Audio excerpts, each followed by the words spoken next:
फ़िज़ाई आलूदगी के बाइस नज़ला, खांसी और सांस की तकलीफ से बचाव के लिए क्या खाना बेहतर है, बता रही हैं साथी एंकर। आज हम आपको 4 ऐसे ग़िज़ाई अज्जा के बारे में बताते हैं।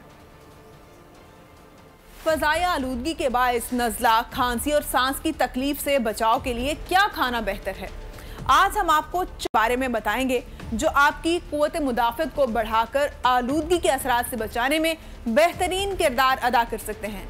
खांसी, नज़ला, गले में खराश की शिकायत भी आलूदगी की वजह से ही होती है। ऐसे में अदरक की चाय का इस्तेमाल आपको इन सब मसाइल से बचा सकता है, क्योंकि अदरक में एंटी इन्फ्लेमेटरी खसूसियात होती हैं जिससे मुदाफ़ती निज़ाम को क़ुव्वत मिलती है। एक चुटकी काली मिर्च आपके मुदाफ़ती निज़ाम को कई गुना ज़्यादा मजबूत बनाती है। रात के वक्त एक गिलास दूध में थोड़ी सी हल्दी और काली मिर्च का इस्तेमाल करें, जो आपको सर्दी से बचाने के साथ साथ दीगर एलर्जी से भी बचाती है। खांसी से निजात के लिए 1 चम्मच शहद में 1 चुटकी काली मिर्चों का इस्तेमाल भी मुफीद है। देसी घी सेहतमंद शॉर्ट चेन फैटी एसिड्स का जरिया है। ये मुदाफ़ती निज़ाम को मजबूत बनाने में मुआविन है। आलूदगी की वजह से होने वाली खांसी में देसी घी का इस्तेमाल मुफीद है। आंवला विटामिन सी का खजाना है जो गले को खराब होने से बचाता है। उसे चटनी या मुरब्बे की सूरत में इस्तेमाल कर सकते हैं।